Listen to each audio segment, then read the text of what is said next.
Assalamualaikum warahmatullahi wabarakatuh.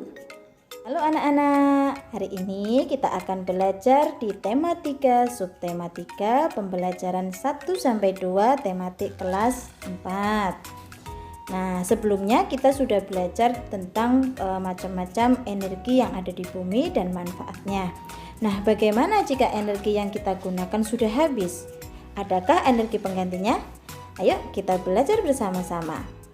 Sumber energi yang berasal dari minyak bumi dan gas merupakan sumber energi yang tidak dapat diperbaharui. Sumber energi ini memiliki ketersediaan yang terbatas dan suatu saat akan habis. Oleh karena itu, manusia perlu berpikir agar dapat menemukan energi lain yang bisa didapat dengan energi alternatif. Nah, untuk contoh energi alternatif itu ada sinar matahari, ada angin, air, gelombang laut, panas bumi, dan bio. Nah, untuk yang pertama itu adalah energi angin. Angin merupakan penghasil atau angin mampu menghasilkan energi listrik melalui kincir angin. Angin juga mampu menggerakkan perahu layar, baling-baling bambu, layang-layang, dan sebagainya. Yang kedua, itu ada matahari anak-anak. Matahari merupakan sumber energi utama di bumi. Hampir semua energi yang berada di bumi berasal dari matahari. Energi panas yang dihasilkan dapat digunakan untuk memanaskan ruangan, memanaskan air, dan keperluan yang lainnya. Nah, salah satu pemanfaatan sinar matahari itu adalah penggunaan sel surya atau panel surya anak-anak. Nah, ini untuk mengubahnya itu energi panas menjadi energi listrik. Yang ketiga, ada energi air. Air yang deras merupakan sumber energi gerak.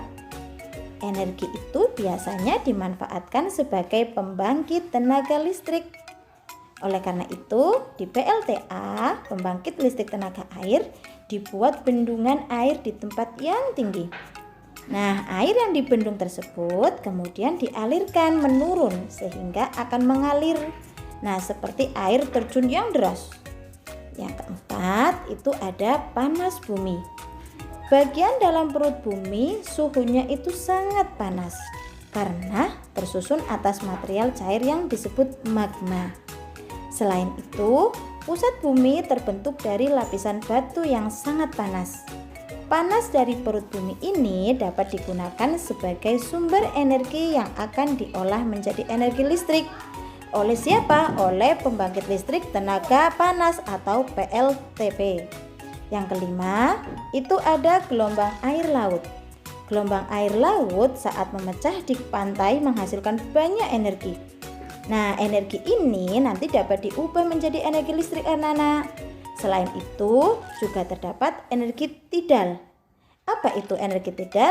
Yaitu energi yang dihasilkan dari pasang surut air laut. Nah, energi ini juga dapat diubah menjadi energi listrik. Yang terakhir ada bio. Ya, energi bio. Bahan bakar bio merupakan bahan bakar yang berasal dari makhluk hidup, baik hewan maupun tumbuhan. Dalam bahan bakar bio terdapat dari bahan bakar bio yang berasal dari tumbuhan, di antaranya itu tumbuhan berbiji yang mengandung minyak seperti bunga matahari, jarak, kelapa sawit, kacang tanah, dan kedelai. Bahan bakar tersebut ini dikenal sebagai biodiesel. Biodiesel itu dapat digunakan untuk menggantikan solar anak-anak. Nah, itu tadi untuk bahan bakar bio yang berasal dari tumbuhan. Ada juga singkong, ubi, jagung, dan sagu. Ini yang dapat diubah menjadi biotanol. Nah, biotanol itu dapat menggantikan bensin ataupun premium yang kita pakai sehari-hari. Nah, bahan bakar bio juga dapat berasal dari kotoran ternak atau kotoran hewan-hewan. Bahan bakar tersebut dikenal sebagai biogas.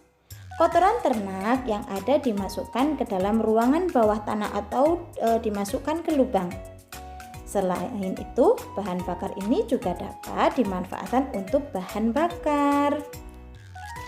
Nah, jadi dari macam-macam energi alternatif tersebut, maka kita dapat simpulkan bahwa energi alternatif itu merupakan sumber energi pengganti yang digunakan untuk memenuhi kebutuhan hidup sebagai pengganti bahan bakar fosil. Sumber energi alternatif yang dikembangkan saat ini itu memanfaatkan sumber energi yang tersedia di alam sekitar kita dan tidak akan pernah habis, yaitu tadi seperti ada matahari, angin, air, panas bumi, gelombang air laut ataupun bio. Nah, pemanfaatan kekayaan di sekitar kita. Negara Indonesia itu banyak sekali kekayaannya, dari sayur-sayurannya, dari buah-buahannya dan sebagainya. Nah, di sini salah satu contohnya itu adalah ada minyak jarak sebagai sumber energi alternatif biodiesel. Biodiesel itu dihasilkan dari minyak yang diperoleh dari biji tanaman jarak, anak-anak. Nah, minyak jarak memiliki potensi sebagai sumber bahan bakar pengganti minyak bumi. Nah, itulah tadi sumber energi alternatif yang kita bisa manfaatkan. Nah, apakah penggunaan energi alternatif bisa mengurangi kerusakan lingkungan? Dan apalagi ya yang bisa kita lakukan untuk mengurangi kerusakan lingkungan di sekitar kita? Nah, yuk kita cari tahu. Penggunaan energi alternatif bertujuan mengurangi penggunaan energi dari fosil seperti minyak bumi. Mengapa demikian? Nah, ini karena butuh waktu bertahun-tahun anak-anak untuk proses pembuatan minyak bumi. Jadi, proses pembuatan minyak bumi tidak bisa sebentar, anak-anak, itu butuh proses bertahun-tahun lamanya. Selain itu, energi alternatif juga mengurangi kerusakan lingkungan. Pencemaran asap karena sisa pembakaran minyak bumi menyebar ke udara dan menyebabkan pemanasan global.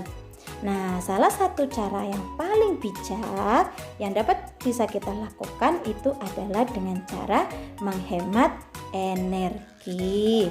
Nah, tindakan-tindakan apa yang sudah dilakukan untuk menghemat energi oleh kita? Contohnya, yang pertama ini adalah salah sedikit contoh yang bisa kita lakukan.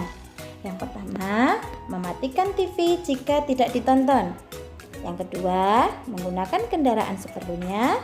Yang ketiga, menghemat penggunaan listrik.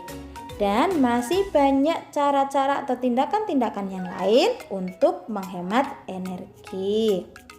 Nah, mengapa kita perlu menghemat energi, anak-anak? Nah, ini karena energi yang ada di alam jumlahnya itu sangat terbatas.